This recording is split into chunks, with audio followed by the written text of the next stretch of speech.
যে পরিস্থিতির মধ্যে এখন রয়েছে বাংলার মানুষ দেখা যাচ্ছে, তবে থেকে মোটামুটি বলা যেতেই পারে নির্বাচন কমিশনের হাতে এই ভোট পর্ব রয়েছে। তবে থেকে কিন্তু দেখা যাচ্ছে শুধু কলকাতা কেন, শুধু রাজ্য কেন, জেলা কেন, প্রতিটি ব্লকে পর্যন্ত যে সমস্ত প্রশাসনিক আধিকারিক রয়েছেন তাদেরও কিন্তু রদবদল করা হয়েছে। আমার সঙ্গে বেশ কিছু মানুষজন রয়েছেন, তাদের সঙ্গে কথা বলবো। নির্বাচন ঘোষণা হওয়ার সঙ্গে সঙ্গে তার নির্বাচন প্রক্রিয়া যে আমাদের ক্যান্ডিডেট নমিনেশন ফাইল করা তারপর শুরু হয়, কিন্তু আমরা দেখলাম রবিবার দিনে যে নির্বাচন ঘোষণা হওয়ার পর থেকেই যে কেন্দ্র সরকার এমন একটা তার মনোভাব যে বাংলাকে দখল করার জন্য তারা জেলা শাসকের ডিএম থেকে শুরু করে স্বরাষ্ট্র সচিব থেকে শুরু করে একদম ব্লক লেভেল অফিসার পর্যন্ত তারা পরিবর্তন করে দিচ্ছে দিয়েছে।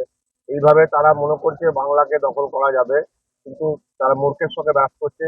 বাংলার যে সরকার, মহামাটি মানুষের সরকার, মমতা বন্দ্যোপাধ্যায়ের নেতৃত্বে মানুষের কাজ করেছে।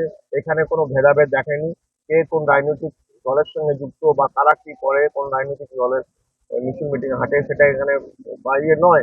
তিনি দেখেছেন মানুষের, প্রকৃত মানুষের ঘরে যাতে উন্নয়ন বা বাংলার যে প্রকল্প মমতা বন্দ্যোপাধ্যায় 100টার উপর যে প্রকল্প, সেই প্রকল্পের সুবিধায় সমস্ত স্তরের মানুষ পেয়েছে। যেভাবে এই রাজ্যতে বা যেভাবে দেখা যাচ্ছে প্রতিটি জেলাতে বা ব্লক লেভেলে যেভাবে এবারে বেশি যেটা দেখা যাচ্ছে নির্বাচনের কমিশনের পক্ষ থেকে রদবদল হচ্ছে, তাতে কিন্তু সমস্যা অবশ্যই তো রয়েছে। তার সাথে সাথে সাধারণ মানুষও তারা কিন্তু বলছেন যে এত রদবদলের আগে দেখতে পাওয়া যায়নি।